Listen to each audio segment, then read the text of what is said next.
Peringatan Hari Lahir Pancasila pada hari ini berlangsung dalam suasana pandemi COVID-19.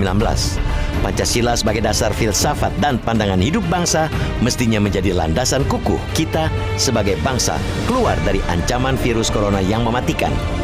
Tepat hari ini, 75 tahun yang lampau, Soekarno berpidato dalam rapat pertama Badan Penyelidik Usaha-Usaha Persiapan Kemerdekaan Indonesia atau BPUPKI.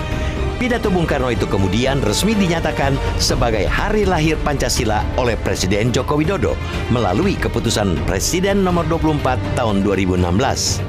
Dalam pidatonya, Bung Karno mengatakan negara Indonesia yang kita dirikan haruslah negara gotong royong. Dalam pandangan Soekarno, gotong royong ialah paham yang dinamis, lebih dinamis daripada kekeluargaan.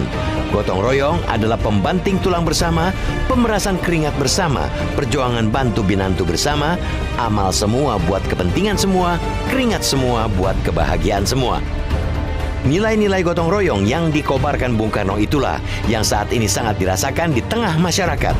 Ada perasaan senasib, sepenanggungan, dan kekeluargaan di kalangan masyarakat dalam upaya mempertahankan kehidupan bersama. Perasaan senasib itu diungkapkan lewat perbuatan nyata dengan membantu sesama. Sejak pandemi COVID-19 dinyatakan sebagai bencana nasional pada 13 April, berbagai upaya telah dilakukan pemerintah sampai diberlakukan pembatasan sosial berskala besar. Intinya ialah bekerja dari rumah, belajar dari rumah, dan beribadah di rumah. Masyarakat patut diberi apresiasi karena mematuhi seluruh kebijakan terkait dengan penanganan pandemi COVID-19. Pada saat Hari Raya Keagamaan misalnya, masyarakat tetap beribadah di rumah. Kepatuhan masyarakat itu berbuah hasil. Proses tidak pernah mengkhianati hasil. Sebanyak 102 kabupaten kota yang tersebar di 18 provinsi dinyatakan masuk zona hijau. Zona hijau berarti tidak ditemukan kasus penularan COVID-19. Pemerintah pusat membolehkan daerah-daerah itu untuk mulai membuka produktivitas sosial. Pembukaan produktivitas sosial di zona hijau harus dilakukan secara bertahap dengan tetap memperhatikan secara saksama protokol kesehatan. Antara lain, sering cuci tangan, menjaga jarak, dan memakai masker. Eloknya, sebelum membuka produktivitas sosial, pemerintah daerah mulai melakukan sosialisasi atas tatanan kenormalan baru. Ada tahapan prakondisi dengan edukasi dan sosialisasi kepada masyarakat.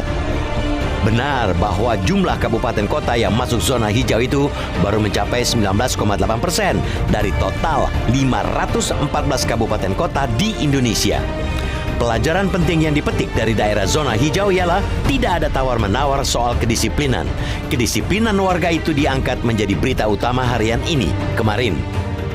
Harus tegas dikatakan bahwa keberhasilan dari penerapan produktivitas masyarakat aman COVID-19 sangat bergantung pada kedisiplinan masyarakat.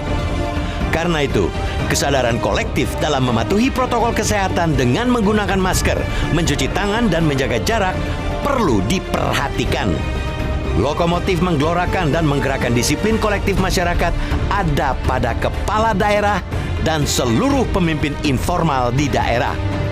Karena itu, perlu ada kolaborasi para pemimpin itu untuk terus-menerus mengingatkan masyarakat soal kedisiplinan. Tidaklah berlebihan untuk mengatakan kedisiplinan itu sebagai bagian dari pengalaman Pancasila. Karena itulah, peringatan Hari Lahir Pancasila harus menjadi momentum demi memperkuat komitmen bangsa Indonesia untuk sungguh-sungguh mengimplementasikan Pancasila sebagai falsafah dan pendirian hidup bangsa, termasuk komitmen meningkatkan kedisiplinan nasional melawan COVID-19.